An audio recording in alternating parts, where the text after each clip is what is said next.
Game 1, Immortals came out strong, showing Liquid they have what it takes to recover from their loss against TSM and adjust their game plan.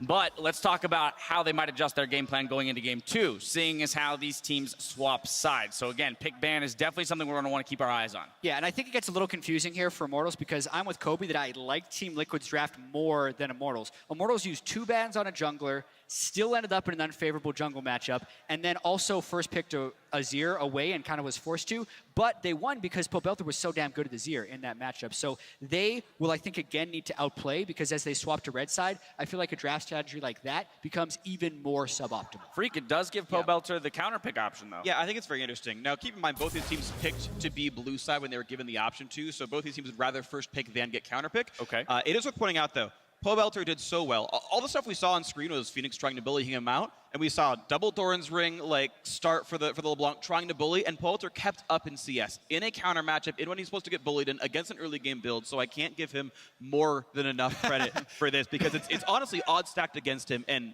massive props to him for that performance.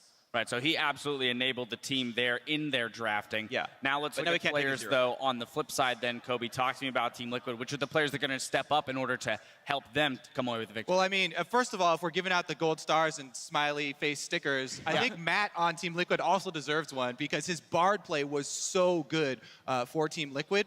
But as far as players that need to step up, maybe it is a little bit of jitters from the rest of the rookies. Jat, you're talking about, you know, playing in the LCS is one thing. This is a huge crowd here. It's an order of magnitude differently. It's almost the same, I feel like, as the jump of playing at home to playing on the LCS stage. It's playing on the LCS stage to playing in a venue like this. And if you look at the Immortals team, even though this is their first split together, every single one of those players has played in a venue as big or bigger than this in the past. So they were more apt to adapt within the game after bad things had happened, because that is really hard with all the pressure that's on you in a game, in a venue like this. All right, so then Freak, that means you turn to the one guy on Team Liquid who has played on the biggest stages out there, Piglet.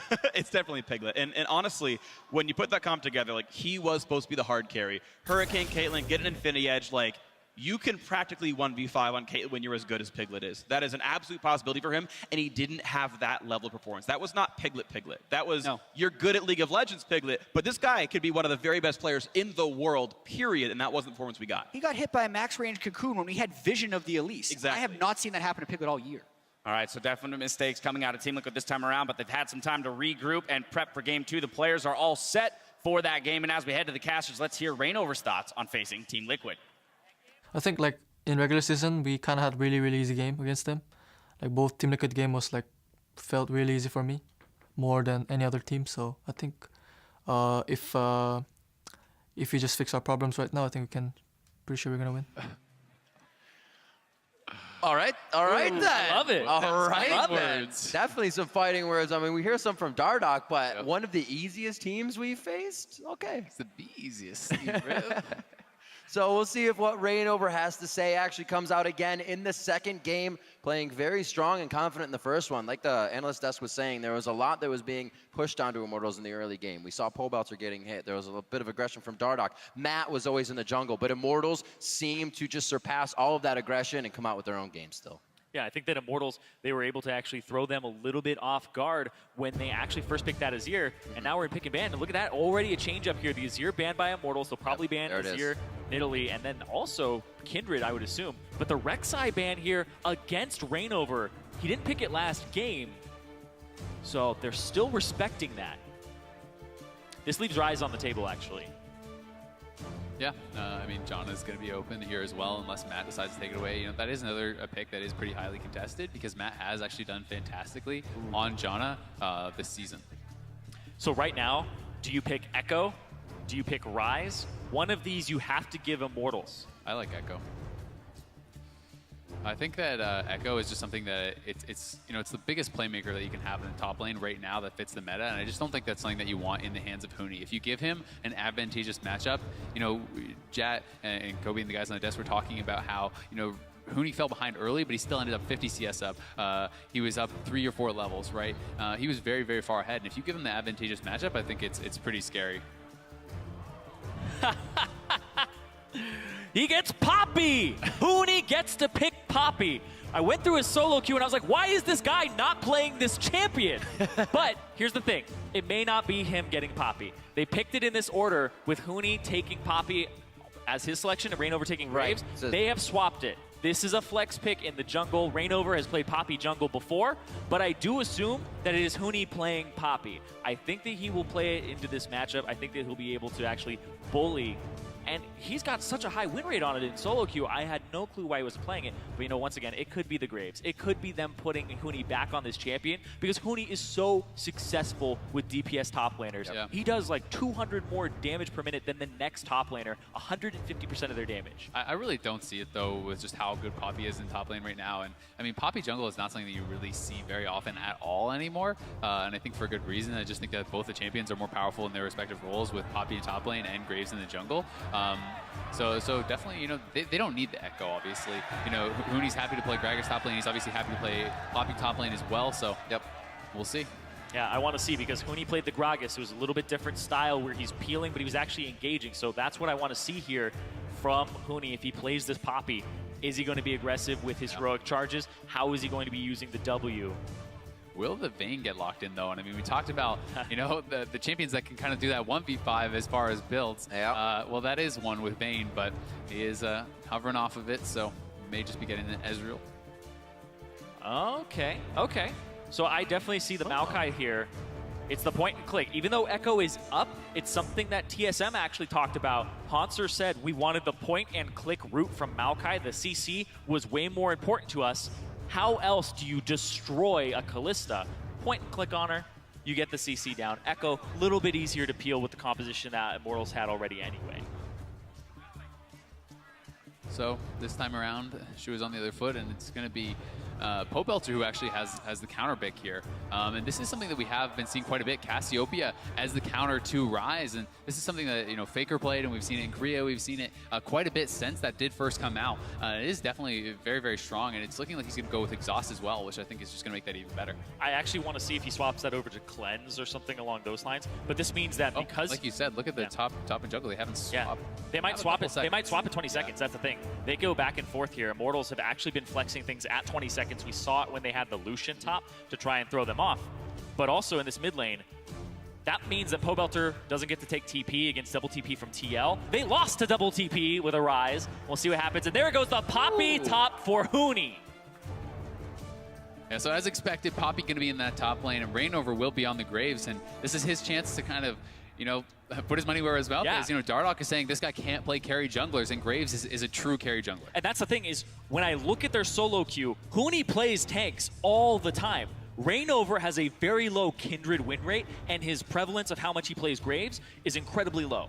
So I don't know if Huni is actually just playing the tank because Rainover, or playing the damage dealer because Rainover can't, but now Rainover is playing that Graves. I want to see what he does in the jungle. I want to see if he has the same type of impact, and if he invades on the Gragas. They have great synergy jungle top. Maybe they could just talk and switch those strats. You guys have seen or had a chance to see what the teams are going to put into action. And don't forget to update your predictions. Tweet at LOL Esports and hashtag IMT win or hashtag TL win to let us know your favorite. And keep updating those votes as we go. They do change throughout the games. We don't just take it and then it's up. It will change on that board. We are going to be getting into the second matchup. Immortals coming out very strong in game one.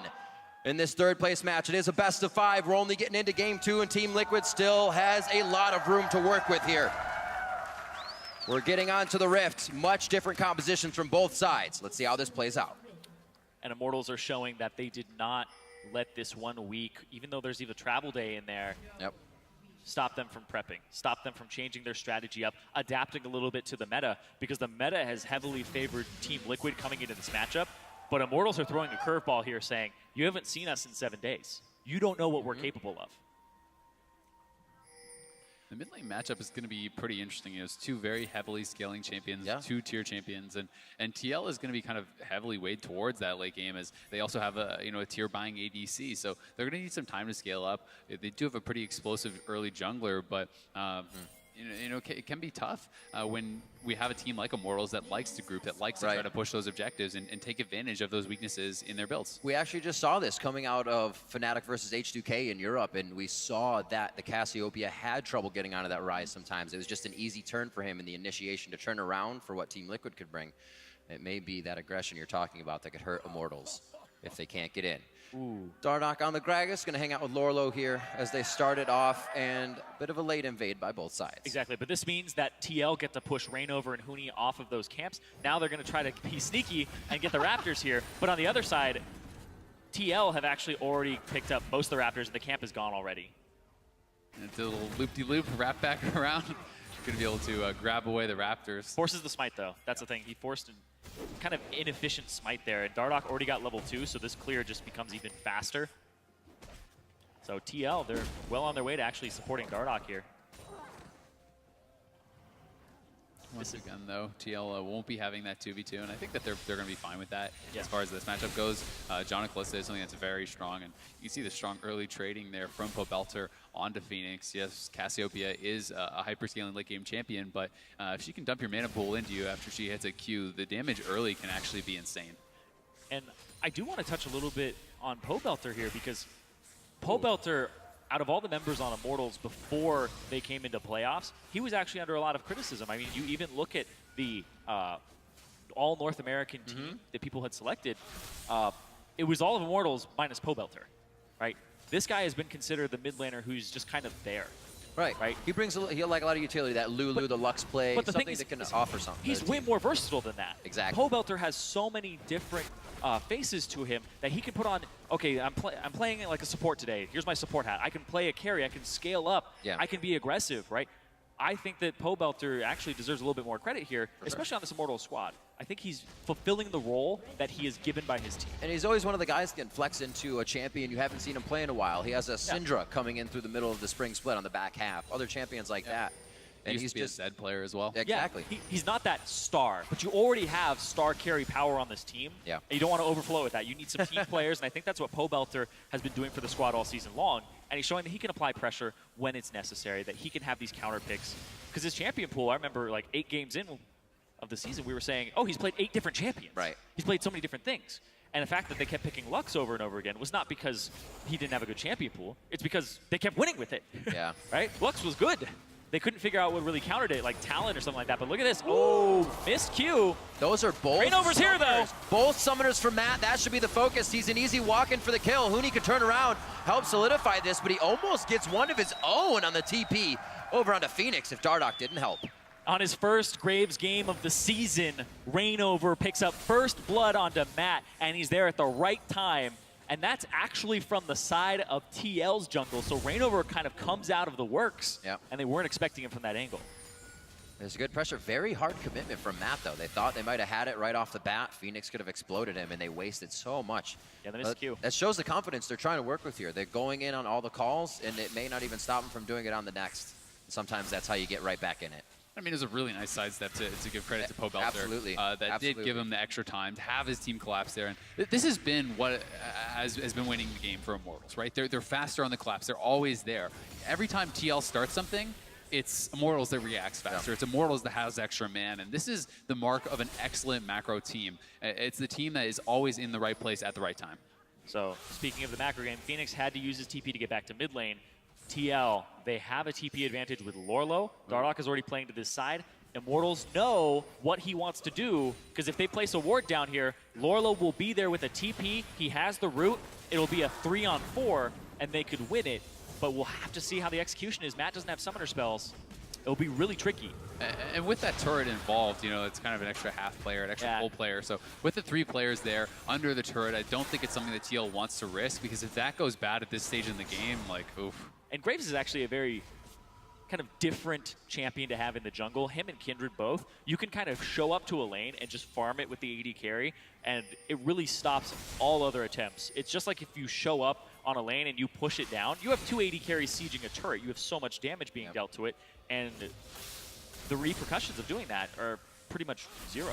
Yeah, and I mean they're also 2 carry junglers, so you don't mind getting a lot of farm on them. Yeah. It's actually fine for them to attack some of the lane and pick up some of that farm. So, yep. Coming in at 6 minutes 45 to 38 here in this mid lane. Pobelter's been able to keep Phoenix pushed up, even with the aggression he has found on Matt. A 5-4 here in the top lane as Huni finds a bit of an advantage, and also a push here from Turtle and Adrian. So they're going to be going hard on the top turret as a mid lane gets a little bit of luck. Dardoch decides, he goes back in as soon as Rainover reloads. That timing he saw to keep himself alive. And now they're going to try to take on Rainover. What a play. Do they also come in? Monster's bite. Oh no, they give it back to Rainover. Oh no, that was such a good play that went so wrong for TL. I mean, Phoenix flashed forward. Yeah, sure, he got the root, but he zoomed. And then Matt's trying to follow up on that. They die to the turret, and a crazy series of events. We'll have to see if we have the replay, but Pobelter had a beautiful ult, and I mean, Dardoch was able to just barely get in, help secure that kill, and get out. And it would have been so good for TL if it did end there. But here you can see Phoenix going forward, and look at this ultimate from Pobelter when Dardoch goes back in for the re-engage perfectly. Ooh. It didn't hit Phoenix, but it did hit Dardoch. He was predicting the body slam to come through. And that's 100% there. If he's actually body slamming, you know that he's going to be facing you. So, see there, Dardoch hits level 6 off of that creep, so he's ready to actually throw an ultimate out or get a flash here from Wild Turtle. Flash. Oh, nicely played by Dardoch. Knowing that Turtle was going to flash it, he actually doesn't use the ult. The animation from Gragas is enough to make Turtle flash because he knows if he waits, he's going to be too late. And if you get knocked in, that flash doesn't matter, you're dead. So really, really nice little subtle play there from Dardoch that will allow him to come back, possibly look for a return gank on a flashless AD carry. That's crazy. They're so accelerated. Dardoch is 6. Yeah, Rainover is, but Piglet is 6. Wild Turtle's 4. The pressure that Team Liquid has right now. Rainover over the wall, though, so Piglet being 6, I don't know how much it's going to matter here. Yeah, they have pressure in levels, but if they aren't organized on the map, you lose it all. That's a kill going on to Matt, and now they have Piglet hanging out to dry. He flashes in to try and get the kill over on Huni, but the shield comes through. Piglet flash shield for that. That is pretty surprising. But what was Lorlo doing? Lorlo had TP that entire time, and he was top. Wild Turtle was top as well. Lorlo did not answer. I think they just didn't think they could win the fight. I mean, like, Lorlo's backing. This is a Piglet, though, who just has tier. He has, he has his cull. He hasn't really bought any damage yet. So it's a full mana Pobelter, Rainover coming in. I think that they just make the call. This is a done fight. But with that call, Piglet really should not be blowing his flash and his heal. It was super, super close. He's just able to pick up the passive, which saved him. So I get that. But at the same time, when you do make that call, I think you kind of stick to it. Because if Lorlo's not coming in, you should save the summoners for the next fight. This is going to be a loss either way. Yeah, that seemed like a miscommunication there because it took them a second to actually throw down a pink ward. I think they were saying, do you have a ward? Who has a ward to throw down? Then it's like, okay, well, I guess I throw down my pink ward in the middle of the lane, and then he didn't TP to it. He was already backing. And then they just got picked up from there because Matt was already chunked out. So still, though, even with that, Piglet has a pretty huge advantage over Turtle. He's still up 15 CS. He was up a level, and I mean, it was really ugly before that, though. It was like 60 to 30 CS, and across the board, I mean, look at Lorlo in the top lane. He's doing great, farming it out against Huni. So, although Immortals does have the kills, as far as farm-wise, TL staying relevant. Yeah, actually, I'm looking at Dardoch here, too. And Gragas, we don't normally see challenging smite from Gragas. We normally see the vision supportive type style with the tracker's knife. And this is just Dardoch. This is Dardoch. And I'm actually going to watch because I've seen him go distortion very early on both Lee Sin and Gragas. Pretty much as soon as he completes boots, it's this build right into distortion. So I'll be tracking that, and he usually gets it before 20-25 minutes in pretty much every single game. And what can we focus as kind of his priority target if he's the first one in? Who is he smiting? Who is he trying to toe-to-toe? Wild Turtle or Pobelter. I think Pobelter's the one that if you can get. Yeah, I mean, Pobelter is kind of the juicy target because he has such low mobility. If you can actually get a guaranteed ult, knock him into the team, he's going to get deleted, especially early on before he has the robe, before he gets stacking HP and so on. Yeah. Turtle's going to be a great target as well. I mean, if you can get a body slam flash, but Phoenix is in trouble. Look how this was set up. Phoenix was already hugging the left side. Dardoch is going to be able to solidify a kill with turret damage. Almost gets himself two, but he was frozen in place before Pobelter went down. Really nice job there by Dardoch getting the return kill, able to react, not quite in time to keep Phoenix alive. And I mean, had Phoenix lived, that would have been huge for TL. But, as we were saying, if Dardoch can ult someone into Phoenix, all wild carry in, Yeah, you definitely can take him out. If that barrel was just a little bit different, it would have been a double kill too. You see here just immediately onto Phoenix. They have nothing left. Boom, Huni hits the wall. If it had actually been angled a little bit different, then it would have been Huni being picked up as well as Pobelter there. And a little desperate there as well from Rainover. That Q, it's very hard to actually have somebody hit both charges of it if it isn't against a wall. So throwing out everything, basically saying, well, I'll at least try. Yep, so we do have the Abyssal completed up here for Pobelter. Not going to elect to go for Aroa after all. And, you know, he does have that tier stacking quite nicely. He has, you know, another null Magic Mantle on top of that. So he's built very heavily once again to kind of survive laning phase. It's kind of similar to what he did on Azir. He has so much MR against Phoenix that even if Phoenix gets up on top of him, it's going to be very dangerous for him. They know Pobelter doesn't have any summoner spells, and look at this, Lorlo comes in. Vengeful Maelstrom right on before they go into the turret. He's gonna have to fight this one out. You bring it to the Snake's Den, you gotta fight for it. They get Pobelter to go down, and he's not having fun now. He is a focus, actually, this game. 2-3-2. Yeah. Everybody else hasn't even really been touched. All his team's deaths, actually, but still. I mean, he's keeping up in farm, but he also has 2 kills and 2 assists. So, you know, he's scaling pretty well, even though he is getting picked on a fair bit. You know, it is kind of the easy target to pick on when you do have all this lockdown, all this initiation, and Cass is a low mobility champion. But picking up the Merc Shreds, once again, it's really smart. Yeah, just as I start talking about Pobelter being a team player, it's a caster curse once again. But Immortals are going to have their eyes set on this dragon, picking up their first one of the game here, and the first one of the game for everybody. Yep. I mean, we have to talk about Phoenix to even things out now. Yeah, Phoenix is actually just, I mean, he's always been the farming mid laner for this entire season. It's been the 4-man unit, but now that everything is actually centralized around Phoenix, Phoenix had the lowest kill participation on his team. He was one of the lowest kill participation mid laners in the entire league, especially pre-15 minutes. They did nothing with Phoenix during the regular season, and now they're playing through mid lane because they trust this matchup. They trust that, oh, he has so much gank assistance. Well, Cassiopeia versus Ryze was a matchup that, you know, Cassiopeia was always very favored in before.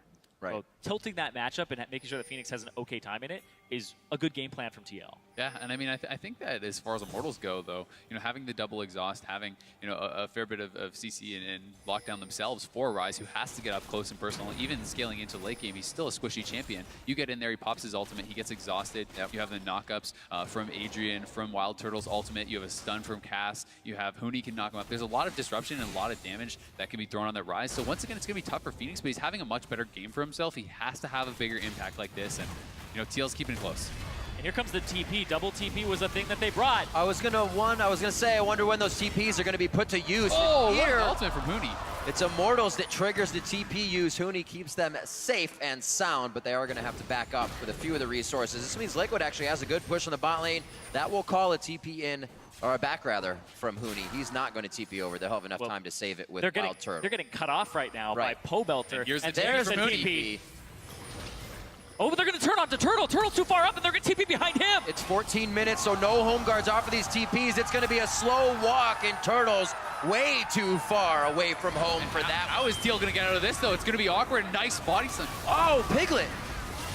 He could get out of this one. He actually puts himself on the top side of the fight. Now it's all faced into the lane. Dardoch goes down. Matt gets there just a second too late to the party. Piglet's trying to chase and help his team now. Phoenix starting to come around the corner, but is it too late? Lorlo fending off 4 members right now as Immortals look to chop down the tree. He's only going to do a little bit more. Maybe get Belzer, but they are able to pick it up. So huge for Immortals. A really nice turnaround from TL onto Turtle, which was great start to the fight, but they couldn't stay together, and Piglet's in trouble.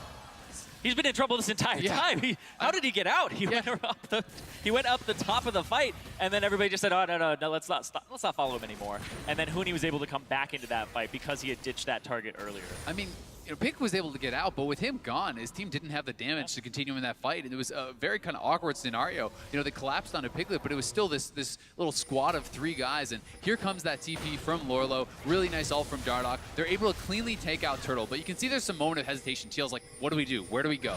There's 4 temples of Immortals collapsing. And look at Phoenix. He's still so far away. Matt is still so far away. And Piglet actually going over to the left, it split up the fight, and it zones him out. Had he stayed with his tank line, kited down, I think that that would have been the correct choice. Because if they were running down to Matt, if Matt could have gotten involved, if Phoenix could have gotten involved, this is a fight that TL could have won. Yeah, also if you went down, it's a 2-on-3. You force Reignover to come over the wall. You're away from, I believe, where the exhaust was. Yeah.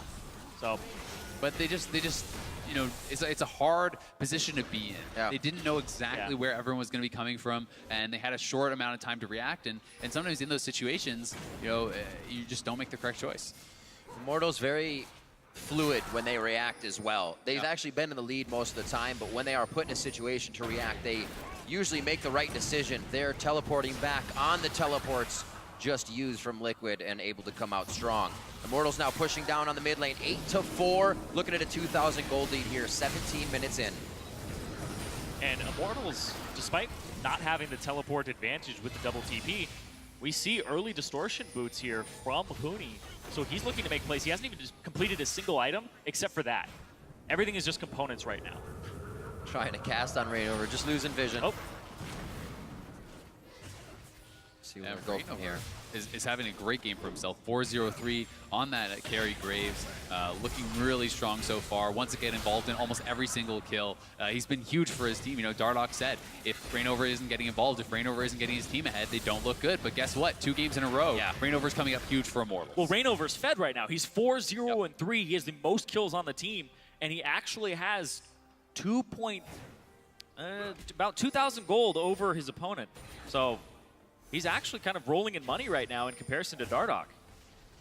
Talked about that Graves. We always knew Reignover had kind of good knowledge of the game as a tank, but put him on a more aggressive champion, it seems like he can still run the show. 4-0-3 right now on that. Oh. Looks like Team Liquid's trying to make something happen here in the mid lane. Immortals, however, they have that cast. Makes it very hard to walk up to the turret because they can engage themselves. Immortals going very, very hard for a quick kill there, but they do not find it on Phoenix. Back and forth from these squads using summoner spells to try and engage, and then the counter engage comes out. Yep. It's just everybody's trying to at least get the hook so they can pull in the missing line. Reignover gonna pick up another one, is unstoppable now with his 5th kill, and Immortals looking for more. Was that just a lack of respect to that? I was looking down at the stats for a second. Reignover still putting pressure on, not afraid to tank the turret, and they're just standing toe-to-toe without even a minion wave right now. Yeah, I think With Phoenix Liquid. was just trying to clean up that camp. He wanted to get an extra jungle camp before he based, and he got caught out by Reignover. But TL, you know, on that initiation in mid lane, you know, looking very, very aggressive. Once that cask from Dardoch didn't actually knock Pobelter away from the turret, I think they should have just said, "Oh, that's it, back off." But once again, kind of like overstaying, really trying to make something happen. Yeah. They feel the pressure. You can tell they're really feeling like, we need to make something happen. We're losing. Let's do something. And when you do that and you try to push it too hard, a team like Immortals is going to react and they're going to punish. Oh, backing in a bad spot. There was a ward in the Raptor pit, so Reignover knew where Phoenix was trying to back. Greedy back there. Very unfortunate. So, 2-2-1 for that mid lane. Still keep it up in CS, as we said, so he can still be pretty big in that power area when they need him. That Maokai can still obviously be tanky regardless of how the lanes went, but right now, Immortals still in control. Momentum coming in from game 1 right through to game 2. And it does not look like they're going to be stopping, especially Reignover, especially Huni, getting even bigger on this Poppy. Yeah, definitely.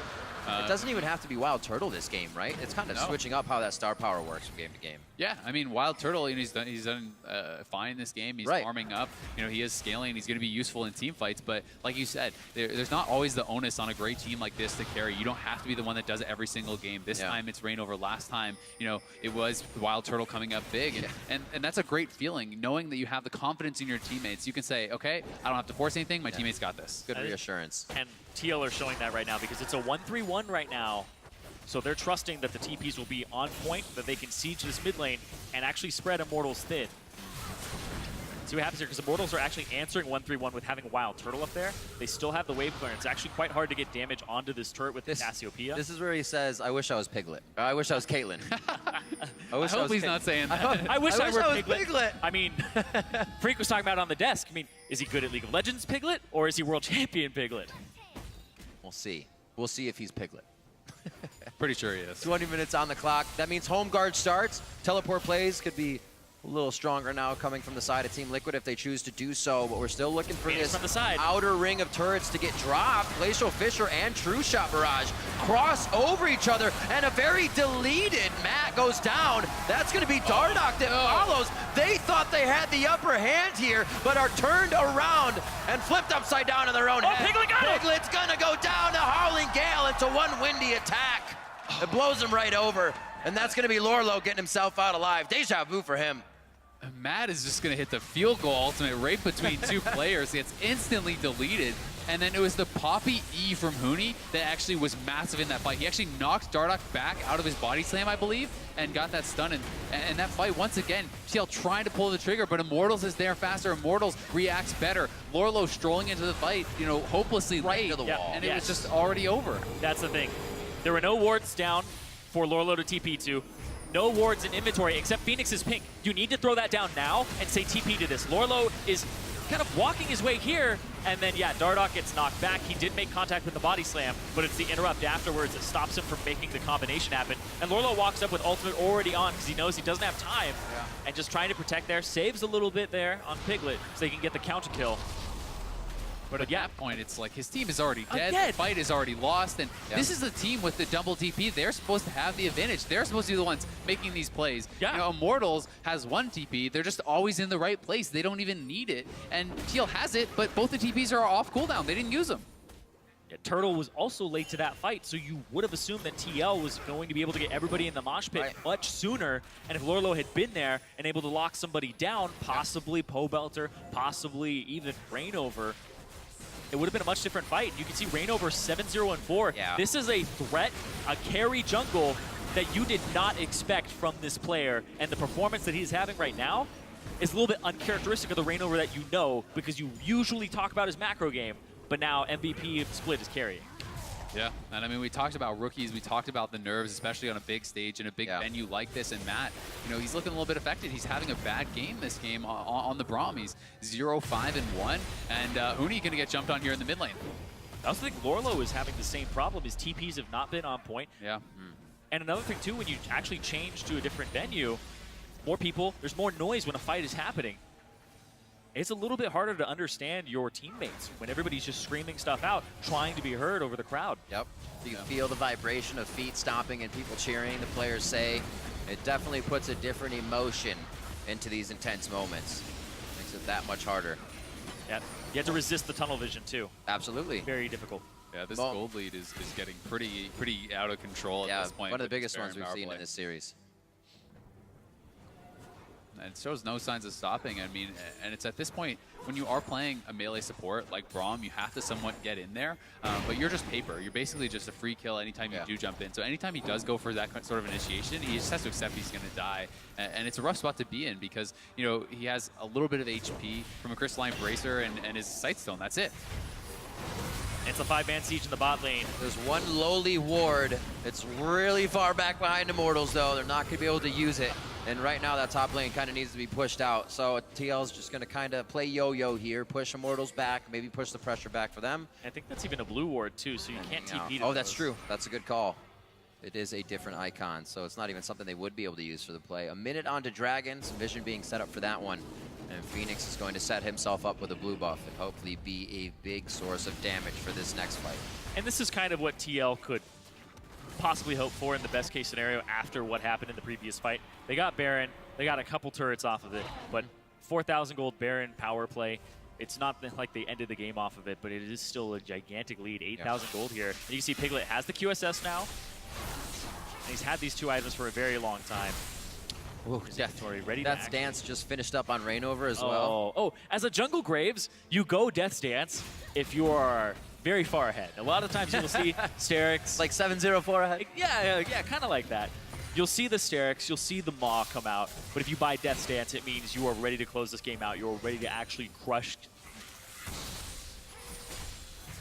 We'll see if they can do it. It's 25 minutes in, really on par with how fast they were going last time. It was just, at this point, a few fights that got them to the inhibitor, and then really one after that that brought them to the Nexus. So Immortals is really keeping on pace with game number 1 here of the 3rd place match. Yep. And Huni is up in the top lane. He's basing, getting ready to TP in case his team needs him, because TL wants to make something happen. This is the third dragon. They don't want to give it. Oh, nice steal. Spiked out by Dardoch. He's waiting for that body slam to get back over the wall. Nice push out on Pole Belter, but the team knows collectively. Oh, they stopped him. This is not a fight. Glacial Fisher over to Huni. A three-man ultimate, and they're going to start getting the cleanup. Piglet goes down. We just said it was one fight to take the inhibitor, then another one to follow up on the Nexus. Is it all patched up in one? Is this the kid in Kabuto for Immortals? On for Huni. He's in a 2v1. Steadfast presence is down, and there is going to be enough time for Rainover to come over. These guys are just holding hands, taking a nice walk on the beach, and they're ready to bring even more cavalry to the show. On to Matt, and it's going to keep going. And after their performance in the semifinals, Immortals are silencing the haters. Huni on a tank performing immaculately, and Rainover with the cleanup, with the damage-dealing Graves in the jungle. Immortals look like they have adapted to this meta. That is an understatement. Performing, I mean, that three-man ultimate flash into the. I said immaculate. That was just godlike. Huni is going off this game. Rainover is going off. This is the dynamic duo that everyone expected. Going for broke, a nice push back. That was the Monsoon. Janna ultimate's out. This is going to be Huni giving himself up for the team, and Dardoch may not have the chase. The Baron's up in a minute and a half, so they can't even keep pressure to stop Immortals from backing now. Yeah, good call there by Huni. Knows someone's going to die. Right. He's low HP. He's the tank. He can take the hit for the team. He doesn't have a lot of wave clear. Keeps the 4 members on his team alive. They know there's no neutral objectives up, so they just have to clear the turrets, and that's fine. They don't have to worry too much. Dardoch, he does have body slam. He does have flash. He does have the cask. I think Immortals could just give this. They don't need to contest that turret. They can honestly give the next turret as well. Just wait for Huni. There's no reason to risk it at this point. They're enough ahead that they don't need to. But here goes Dardoch. Pole Belter. Oh, they want it from Cass. Pole Belter going in. It's going to happen. That's going to be Turtle on the outside. He rents out too. Turtle going for a triple. That's going to be the Quadra, and it's going to be Lorlo going down. Turtle comes up huge. And Pole Belter, what an ultimate. He got the 4-man Cassiopeia ultimate. He says, I'm going to die, but I'm taking you with me. The Pole Belter just came up massive, and Wild Turtle makes him pay. That is going to be game number 2. 28 minutes, keeping it on pace. As I said before, they're right onto the Nexus turrets. 2 games in now, Immortals has not shown any stopping in their aggression from early sections of the game onto mid or even late. If we make it to the late game on this series, that's going to be the second Nexus turret going down. Matt doing his damnedest to be unbreakable for the team. The rest of Liquid spawns pouring out their last efforts in game number 2, and Immortals will take down Liquid to make it 2-0. And Immortals are showing so many new things that they are performing incredibly well on.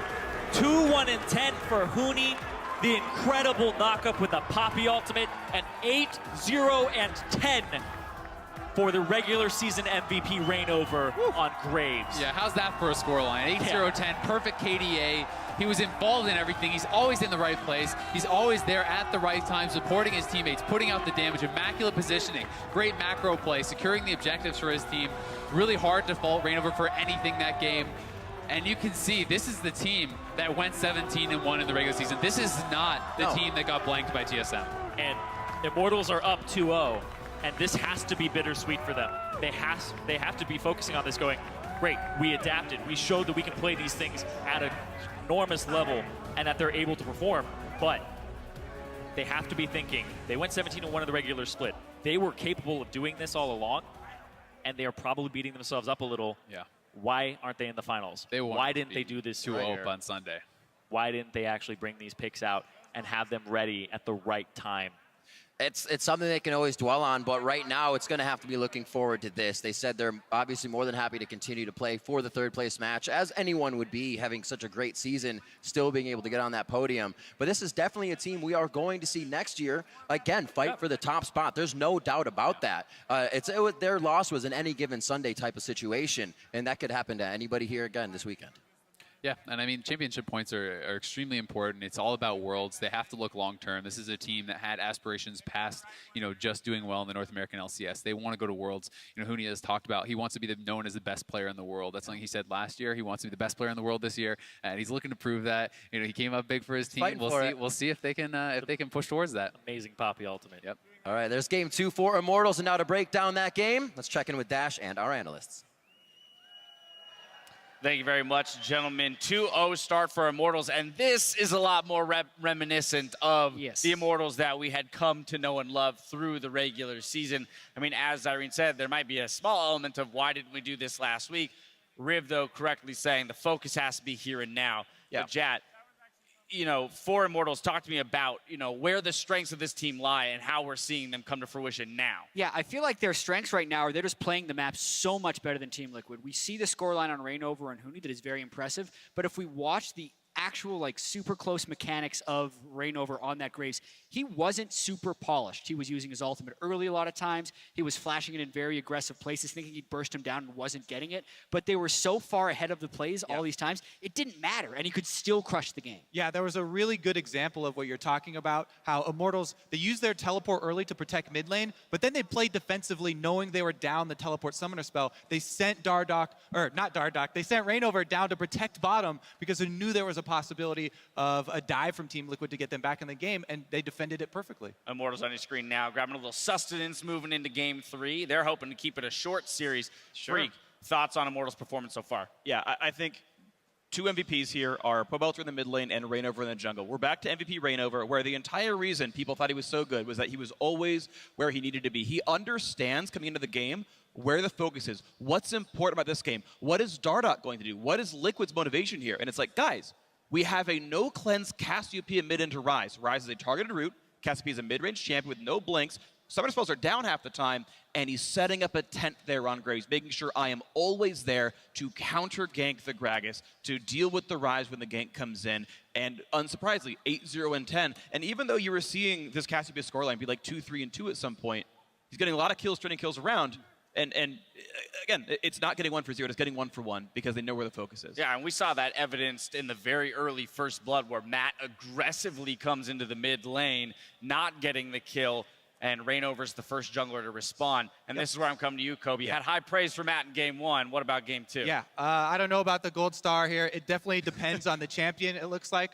Because he is a great bard, and we all know that. But the Braum, he didn't look very comfortable. They came out, it looked like it was very tightly wound. You guys were kind of talking about some of the newer players on this huge stage. Matt was trying to create plays very early on with the bard and burning both summoners, dashing forward in the mid lane there, giving up that first blood.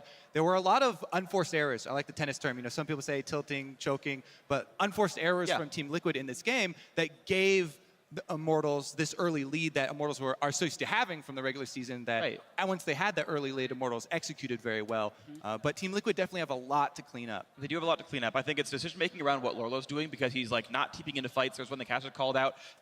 Matt drops a pink ward, and then no one TPs to it. It's like, either pick one. Either don't waste the 75 gold or don't go for it in the first place. Matt's mistakes were all mechanical. Every ult that he missed, if he hits it, that person dies. There's one where Caspia's roaming up from the blue buff over towards mid lane, tags the corner, that guy's dead for a second long knockup. There's a fight in the Raptor pit where he field goals a Braum ulti, and they're like, yeah, let's just fight 4v5.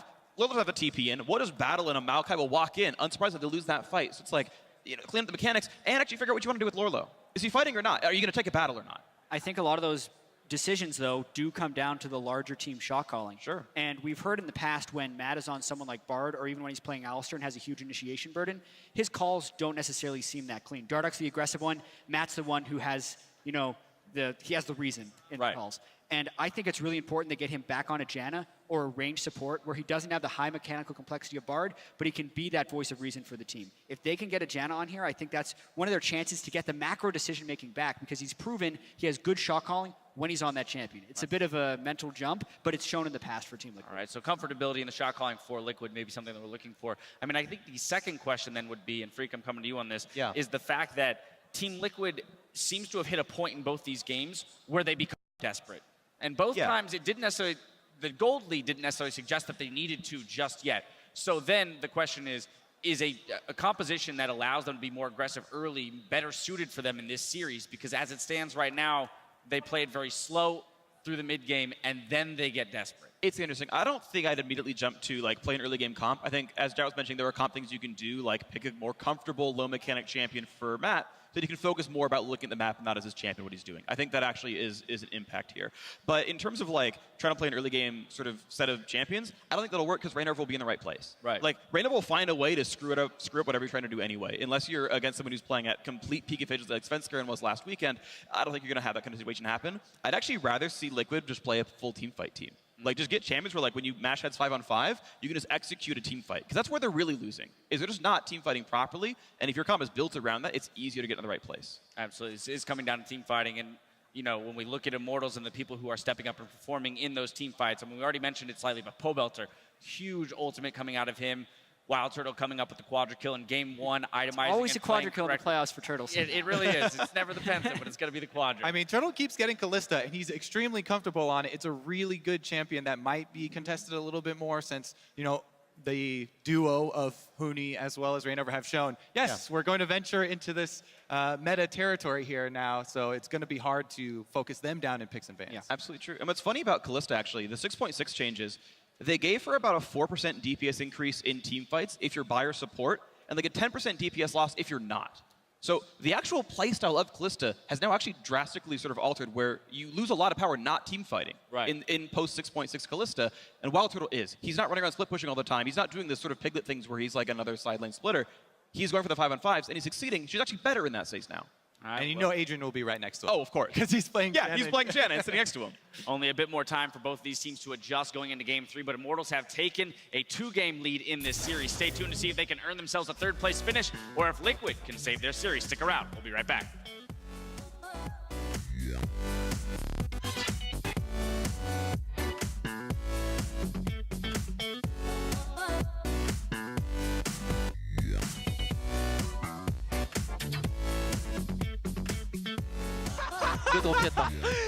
Rainover is so bad at dodging. His physical is bad. I mean, he died from Zyra passive that... Dardoch, he goes back in as soon as Rainover reloads. Phoenix was already hugging the left side. Dardoch is going to be able to solidify a kill with turret damage. But he's 4 versus 4. Yeah, Ryze is not here, Ryze is not here. Fight slowly, okay? I'm gonna go for Janna's side, okay? I knocked that. Easier. That's going to be Dardoch that follows. They thought they had the upper hand here, but are turned around. Ah, shit. Okay. I got him. Go Nash. I think you guys need to do it. That's going to be Turtle on the outside. He rents out too. Turtle go for a triple. That's going to be the quadra, and it's going to be Lorlo going down in game number 2. And Immortals will take down Liquid to make it 2-0.